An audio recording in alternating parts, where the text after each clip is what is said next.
Welcome to all in attendance. We have a quorum tonight. All are in attendance, so we'll call this Tuesday, January 20th regular commission meeting to order.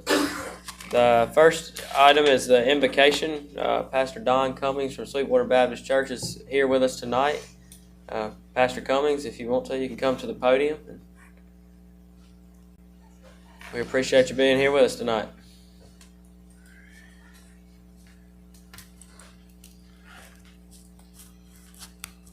Thank you. It's Yes, an honor. sir. Let's pray.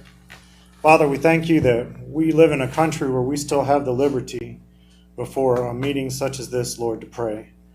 And God, it seems sometimes that in our nation that half of the people would say yes just because the other half would say no. But I pray, Lord, that we would live in a community where we would be able to set aside rivalries and differences, Lord, that we could be truly a place that is a government by the people, that is for the people.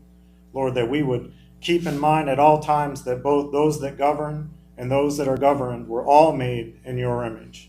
And I pray, Lord, that you would bless our community, our family, and our homes. In the name of Christ. Amen. Amen. Thank you, Pastor Cummings. Pledge of Allegiance. I pledge allegiance to the flag of the United States of America and to the republic for which it stands, one nation, under God, indivisible, with liberty and justice for all.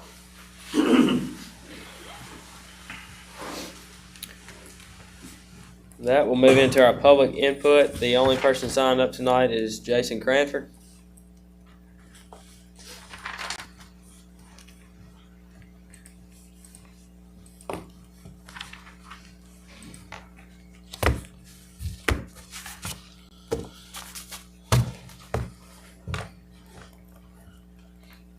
Ready, Chase? Yes, sir. Go ahead. Okay. Thank you. All right. I'm going to pass out a couple of pamphlets to everybody. Okay, good. Thank you.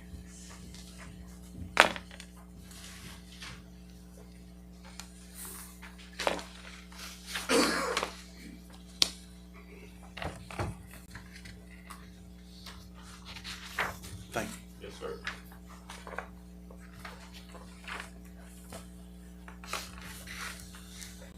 Gentlemen, I stood up here about a year ago and asked the question about the rec department and why there was such a lack of maintenance around the rec department. And about a year ago, the last page on this presentation that I gave you was made light on Facebook and social media about equipment being put out in the back of the activity center out there at Sweetwater. And I'm standing before y'all. I am a advisory board committee member for the recreation department, but I'm here as a citizen, as a father, as of a girl that plays, and it's disappointing to see the lack of maintenance, simple lack of maintenance that can be done out there. I was told during our last advisory board committee that the staff was working on repairing fences. As you can tell, that's 3 months worth of just simple stuff that could be done with a wrench and socket and be fixed in no time. Yet none of that's been done. I just wanted to let y'all be aware of what's going on and see if y'all had anything to say about it. Jason, I appreciate you bringing this to our attention.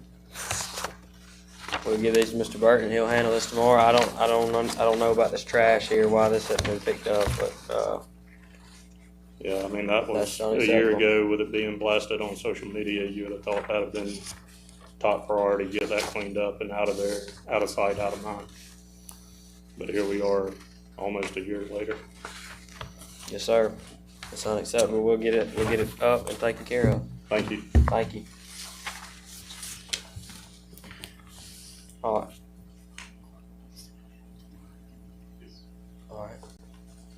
Mr. McCorkle?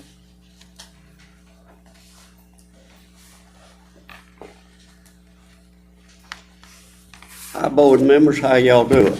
Good, how you doing? It's good to be over here, not over there. I hear you. I'm here about the lights on I-20. There are 9 poles out there that have 8 lights each on each pole. As of tonight, when I come to town, there's 2 poles out of the 9 that have lights lit up enough that you can see anything. This has been this way for, I know, 3, 4, 5 years. It may have even been that way more than that. I think it's time this county look at those lights. I think it reflects terrible on this county for a visitor to come into town at night and see one pole lit up over here, one pole lit up over here, but yet it's still dark as Egypt out there. I don't know what the purpose of having 9 poles of lights out there if we only gonna have 2 of them working. Now, I'm not positive on this, and maybe Pam knows. I was told at one time that those things are on a flat rate, which means you pay for them whether they work or not. Pam, do you know if that's true or not? Yes, sir. So we're paying for 9 poles of 8 lights. We got 2 poles with 8 lights. That's not even 20%, but yet we sending the same check in every month. I think we either need to go out there and take a torch and cut them down, lay them on the ground, have Georgia Power give you credit for the bill, or either get out there and get them fixed. Yes, sir, I agree with you. Well, Mr. Burton, when you brought this up to me a couple months ago, I mentioned it, and I think our maintenance guys, are they contracting this out? Yes, he was getting a quote from an electric company to get them. They've been doing that for 4 years. Okay. Our maintenance department has been out there and worked on them for 3 years. Every time it rained, I could go out there and there's a box out there on the pole.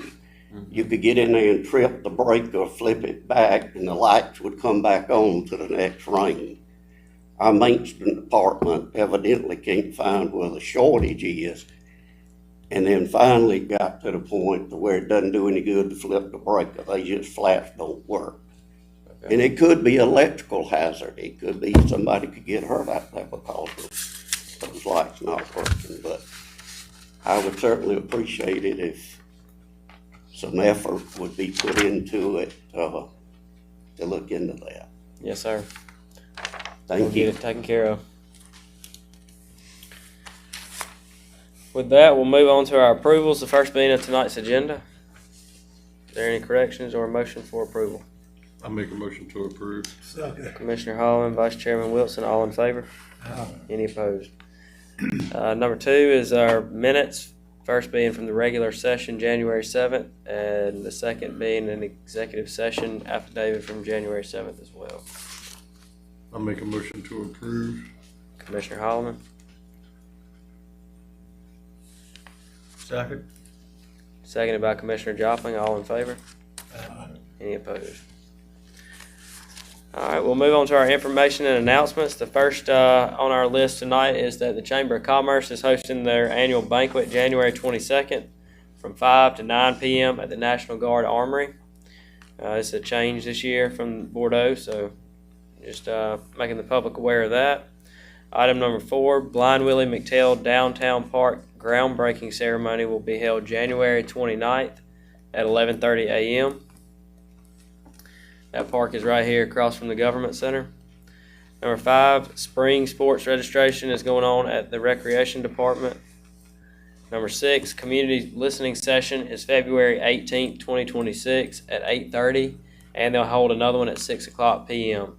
The morning session will be at the Thompson Depot, and the evening session will be at the Thompson McDuffie Middle School cafeteria. So when Archway was started 10 years ago, they had one of these community listening sessions, and they're holding another one or another 2 to try to get the public to come back to the table and see if the same issues that they were working on are valid, or if they need to kind of reevaluate. So Sarah Adams with Archway is encouraging everybody who can to attend. With that, we'll move on to our staff reports. Item number 7 tonight is park project proposals and recommendations.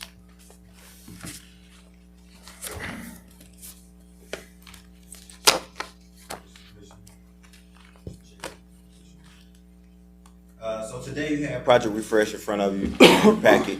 For the sake of time, we'll play a video for the Project Refresh in regards to community parks, and then I'll walk through the presentation of Sweetwater Park. So when you think of refresh, some words you think of: revive, renew, restore, rejuvenate, revitalize. By definition, refresh, give new strength or energy to. And so Project Refresh is basically an intentional plan to enhance our community parks and structures one by one in a very efficient manner. We're going to target specific areas of each park and provide upgrades. And it's pretty much the Professor X theory. What is that? Professor X, he reads minds, he projects thoughts. We in the same have to do the exact same thing as parks and recreation professionals. We have to continue to be forward thinkers and problem solvers. So this is what the Project Refresh is about, and I'll play the video that will describe it.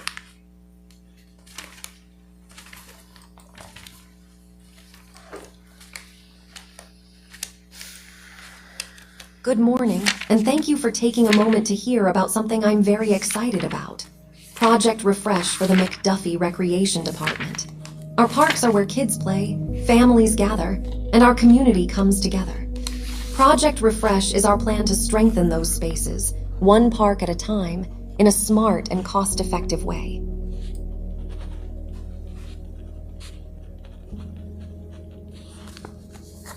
So what is Project Refresh in practical terms? It's an intentional plan to enhance our community parks and recreation structures one by one, focusing on the areas that will make the biggest impact while staying very cost efficient. For each park, we're identifying specific target areas, like courts, playgrounds, and entrances, and planning targeted upgrades rather than full, expensive rebuilds.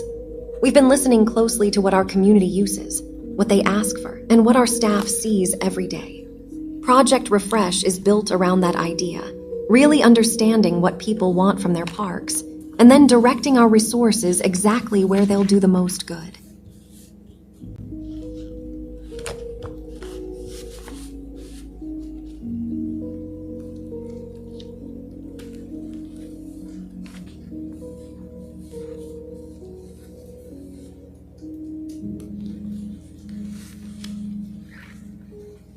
Let's start with Montego Cummings Park and Deering William Eubank Park. For these parks, we're focusing on a few key upgrades, with an estimated combined cost in the range of $42,500 to $50,000. First, the basketball courts. We want to repave the courts, giving players a smooth, safe surface, and install new posts, backboards, and rims so the courts feel modern and inviting, instead of worn out and forgotten. Next, we're looking at the fence and entrance. A new galvanized fence at the entrance, along with new park signage, sends a clear message. This park is cared for, and this park is for you. Finally, we're proposing new playground equipment, including the Level X launch structure and the SY-3496 unit. These pieces bring climbing, sliding, and interactive play that feel like a modern playground. The goal is for kids to walk up and say, "Wow, this is fun," and for parents to feel confident about the safety and quality of what their children are playing on.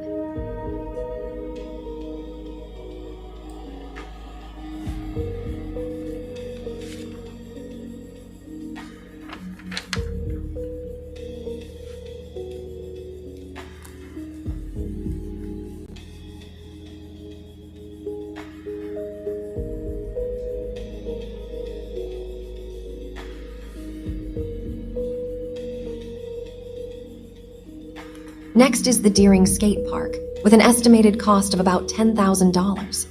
Skate parks are heavily used by teens and young adults, but they can start to feel tired or unsafe if we don't invest in them.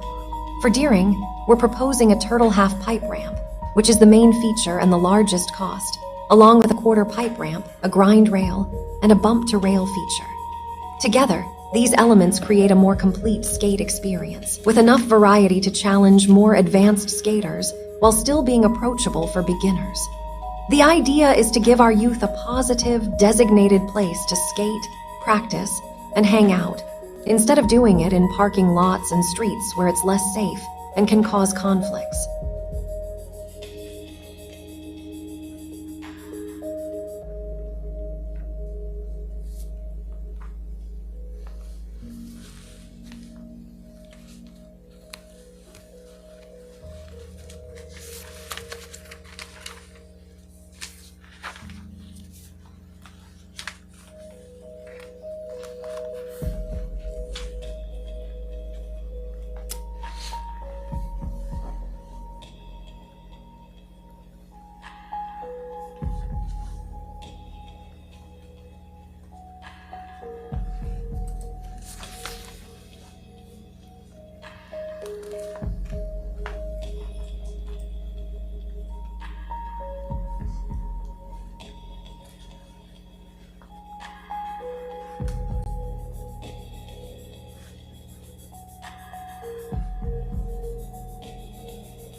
Now let's talk about White Oak Park. Here, our target areas give us some flexibility. The total project range is roughly $11,000 up to about $75,000, depending on how many elements we choose to move forward with. The first focus is updating the outdoor fitness equipment. We're looking at a new elliptical station, a recumbent bicycle, and a movement-inclusive fitness unit that is designed to be accessible and inclusive, including for users with mobility challenges. That inclusive piece is important.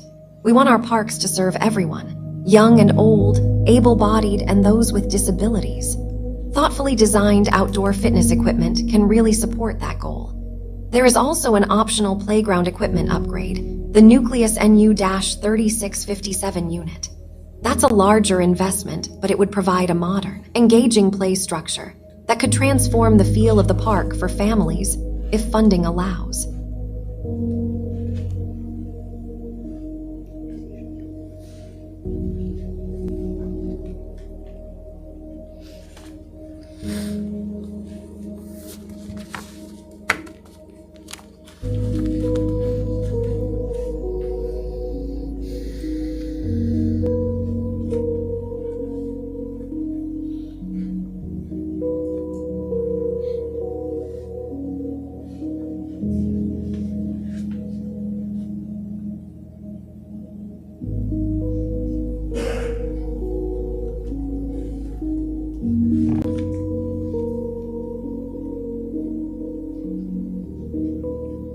The last location in this first phase is Pitt Street Park, with a total estimated range of $10,000 to $50,000.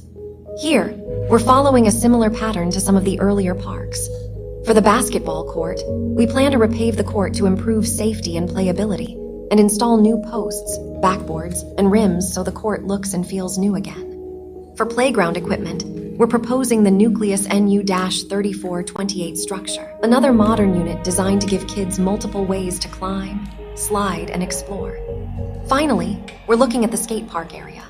The plan is to demolish the old structure, which is no longer ideal, and replace it with a concept similar to the Deering skate park upgrades.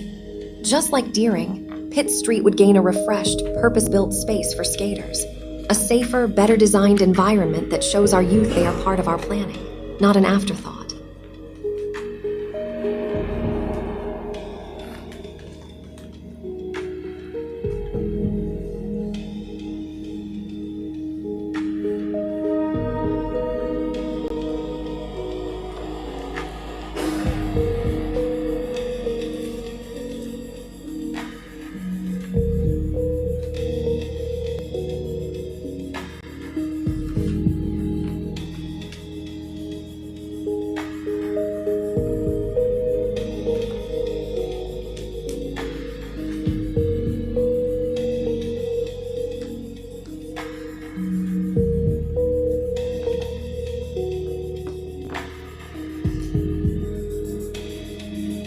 When we say refresh, we don't just mean a new coat of paint. Refresh means to give new strength or energy to something. It's about reviving, renewing, restoring, rejuvenating, and revitalizing. That's exactly what we want to do with our parks. Breathe new life into them so they feel welcoming, safe, and exciting for residents of all ages. That is the vision behind Project Refresh. Thoughtful, targeted improvements that revitalize our parks, respect our budget, and invest in the people who use these spaces every day.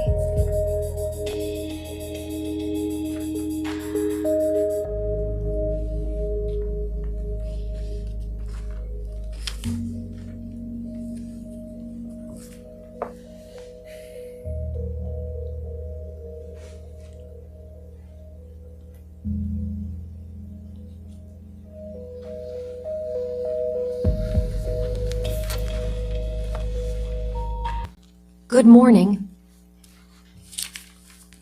Do you have anything else to add? No, so just a quick summary. As you can see in the video in your packet, it's just information right now.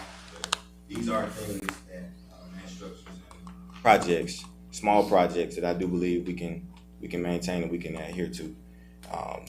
And just real quick in your Sweetwater packet, in regards to Project Refresh, some of the structures that we're looking at small, low cost, the main entrance, that little structure right there. I mean, just giving it a fresh, newer look, as you see in your packet. And also maybe putting a swing gate. I know Mr. Burton and I talked about that very briefly, about putting a swing gate either at the front of the park or the back part of the park.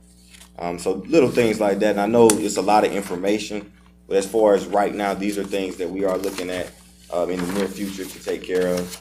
Definitely appreciate you all's time, and definitely appreciate you all's support on what we already have in place. I do have a third project presentation, which is strictly on SPLOS, but that'll be in the next presentation. Y'all have any questions? All right, sure. Okay. All right, appreciate y'all. All right, we'll move from that to number 8, County Manager Report. Thank you, Mr. Chair. Just a couple of things to update you on. Recreation survey, no comments other than from Commissioner Holloman, so I'll go ahead and get that posted tonight. I look back at my notes, and I just want to give you all the opportunity. So hearing none, I'll get that published tonight. That'll that'll run for 30 days. Did have a follow-up meeting with Ossoff's office. We talked about obviously water sewer project and any other infrastructure projects that we're interested in. They're getting me in contact with someone that handles transportation side, and they're handling the economic development side, which the water and sewer would fall under. And also the last topic on everybody's mind is Stagecoach Road. We issued a notice of noncompliance to the contractor. They returned yesterday and started working on the items that we had identified. There's still more work to be done. Without saying too much more, we'll enforce terms and conditions of the contract. So we'll make sure that we get what we asked for. So. On the rec department thing, is that gonna be on the website? Yes, sir, that'll be on the website and Facebook. We'll post a link there. We'll also have some flyers with a QR code. Is there any way we can do that in paper? Yeah, we put that in the paper too. Yeah. And then tell Mike about just as a public service, just let people know that it exists. Yes, sir. Mr. Burton, did we ever get anything on the type grant? Nothing back so far. We did attend a teleconference about the initial sign-up period, so we'll get that one taken care of. Thank you, Mr. Burton. Is that all? That's all I have. Thank you. Were there any more questions? No. With that, we'll move on to number 9, December Budget Report. Tonight, I present to the board the December 2025 financial report. The budget report is for 100% of the budget year. You'll see expended in the general fund was $34,410,000. $1,167,658.18. This represents 87.7% of what we budgeted was expended. For the revenues, we collected $31,544,822.22. This represents 81% of what we budgeted that we collected in revenues. You'll see here that we have more expenses than we do revenues, $2,622,835. This is due to our tax collections that were scheduled. The collection date, the due date was January 9th of 2026. So had we collected our taxes, we would be having more revenues than we would expenses. So we're missing about $3.4 million that would have made us in a positive balance this year. Which, Pam, sorry to interrupt, but you've gotten, I mean, I'm sure that's already come in. Checked We've and gotten at least $2 received million too. of that so far. So, but because it's collected in the 2026, it goes towards the 2026 budget year. Right. So, for the enterprise fund, solid waste has a profit of $24,468.80. For the campgrounds, the earnings for the year was $105,936.54. The general fund contributed to the fire and EMS $1,293,338.98. This goes back to the tax collections. So of this amount, we would have expected another $800,000 in fire fees. So because the due date there again will be in 2026, just keep that in mind when looking at that number. General fund contributed to the transit program $162,158.89. To 911 Center, general fund contributed $328,039.81. And you'll see here for the Hurricane Helene, we are paid in full with those invoices. The county paid $17,667,073.52. The TAN was repaid before Christmas, and we earned around $14,000 to the good in interest between what we were charged versus what we earned. Does anyone have any questions on the budget? The solid waste looks good. Is that something that we want to have happen? It looks good, but you'll all have to remember we got the settlement of the $289,000. Yeah, had we not gotten that, it would Had be we not right got on that, par it would with not be Not quite so whole. good then.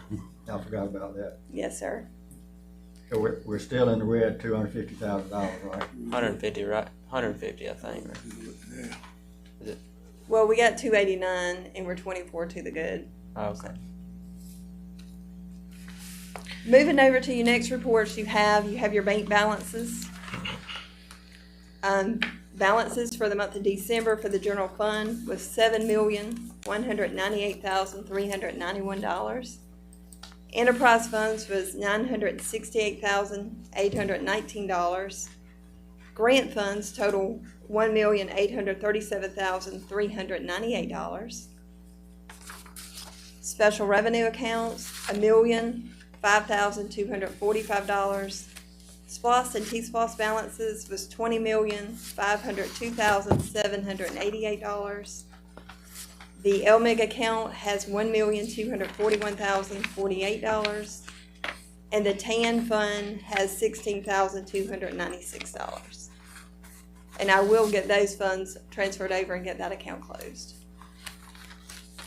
Moving over to your next report is hotel tax collections. Collections for the month of December were $19,124. And so you'll see comparing this year and last year is a difference of $1,635. So we're about the same as we were in the prior year.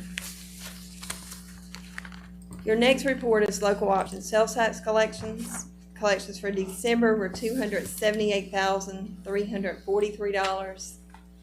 And this is around a 6.5% growth between this year and the year before. Your next report you have is energy excise tax. Collections for December were $23,958, and this is a 4% increase above last year.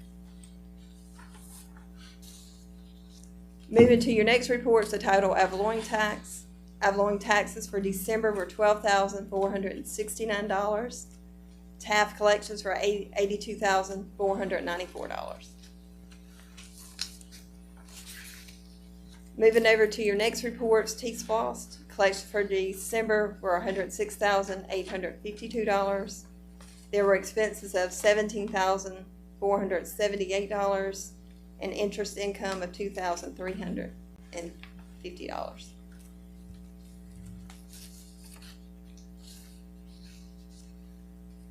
Your next report you have is SPLOST 6. The activity for the month was we had $262,845 that was spent for the parking lot at Sweetwater. There were interest income of $7,118. The final report you have is for SPLOST 7. Collections for the month were $416,930. There were expenses of $6,065, and this was used for Cranston for the new baseball complex. And there were interest income of $44,920. Does anyone have any questions on those reports?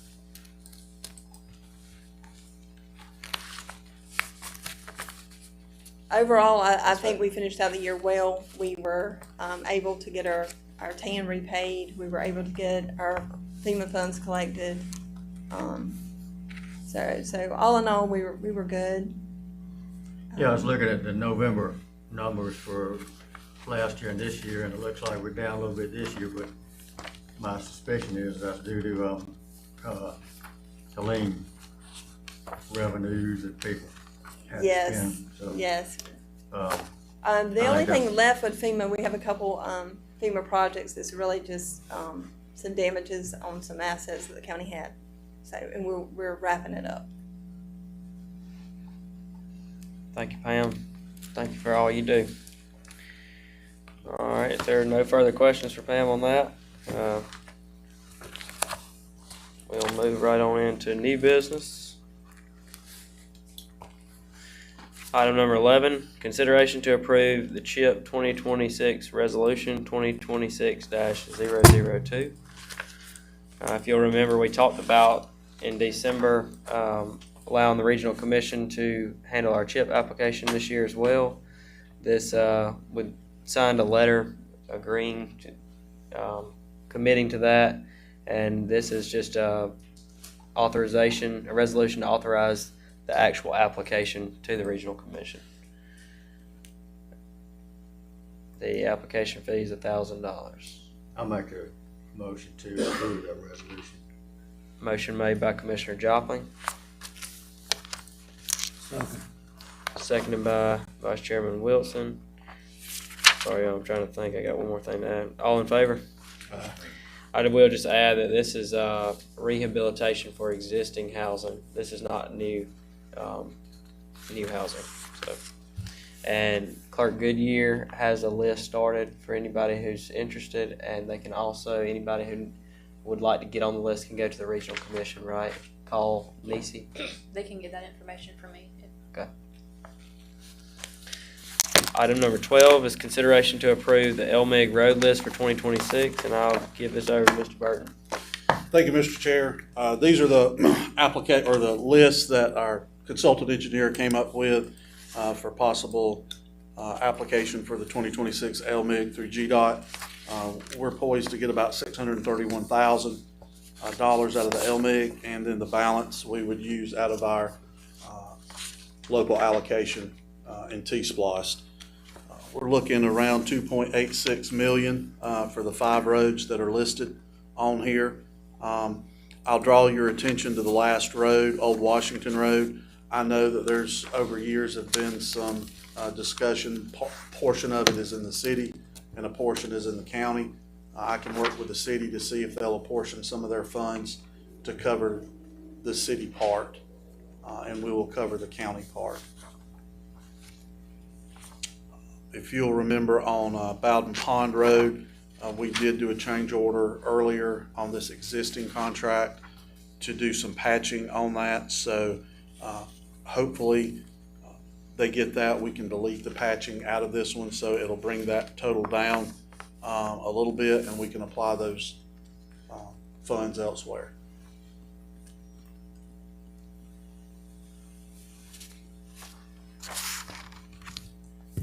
From what I understand, this list can be changed if we needed to. Correct. After the fact. There can be amendments made, yes. If anything were to We come up. usually have just a long list of roads. I mean, this is basically 4, 5. There's other needs in other places. Is this where Atlas feels like that's like 5 roads getting pretty much all the money, and then no other roads getting anything, so. At the last meeting, I presented that long list of roads, and since we hadn't adopted the transportation plan, we don't have really a mechanism to rank all those roads. So I did have Atlas come up with, just for this LMIG, come up with the ones that they thought needed attention.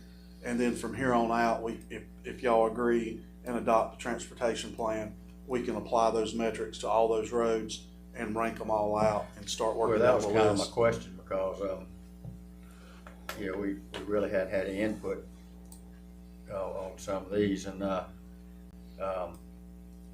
course, when you say LMIG, you said the additional, is $600,000, but it's 2.8 million, almost 2.9 million, so the rest of it comes from TIA funds. So, that kind of limits us to these 5 roads, it appears.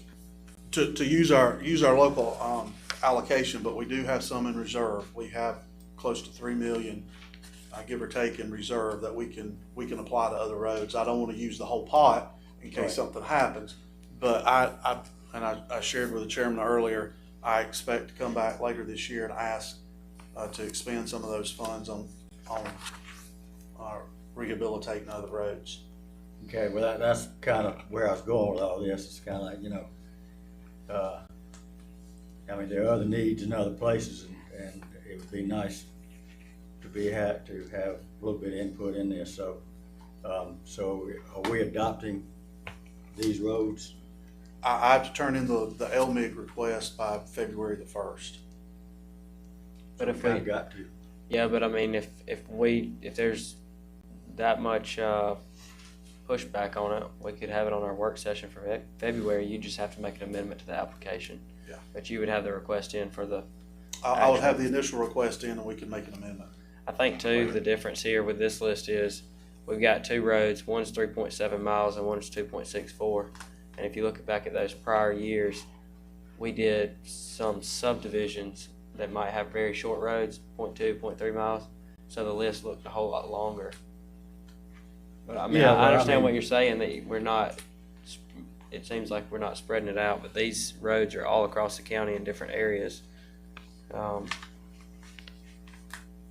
again, like I said, if we. You put all the roads in the same district though. Sorry? They look in the same district.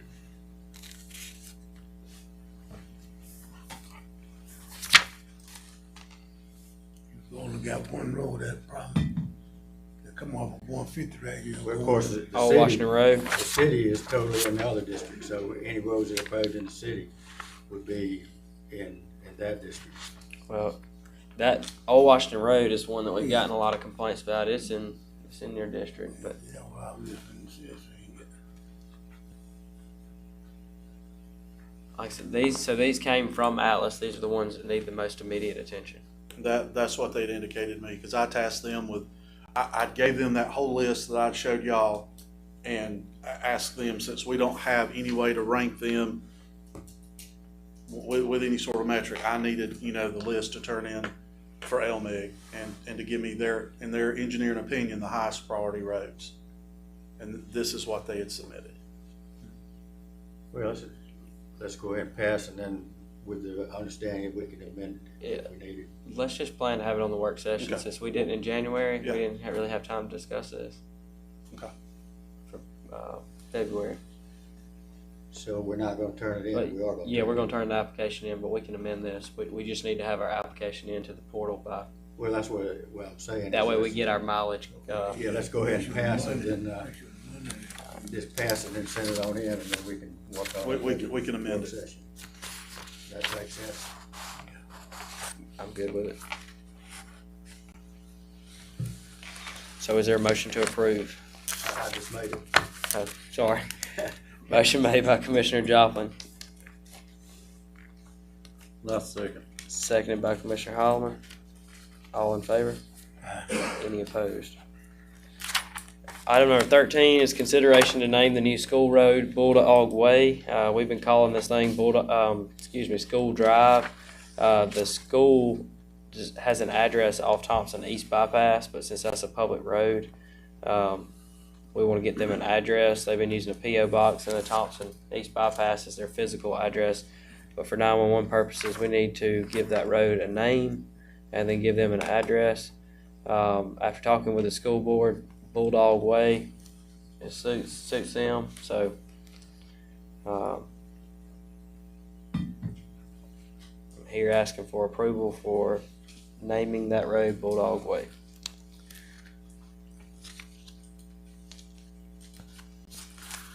Is there a motion for approval? So move.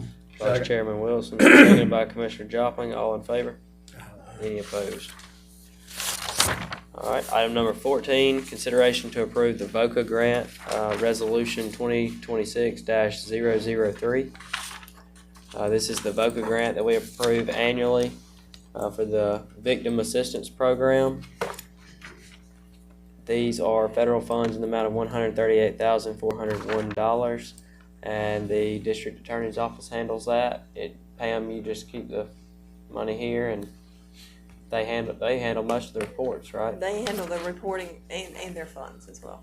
Yes, ma'am. But with that being said, is there a motion to approve this resolution? Motion made by Vice Chairman Wilson and seconded by Commissioner Joplin. All in favor? Any opposed? All right, Mr. Burton does have an item for executive session, so I ask for a motion to move into executive session. So move. Second. Motion made by Vice Chairman Wilson, seconded by Commissioner Joplin. We did not expect action tonight, but the doors will be opened after the executive session, so if you want to stick around outside, you're welcome to come back in when we go back into our regular session.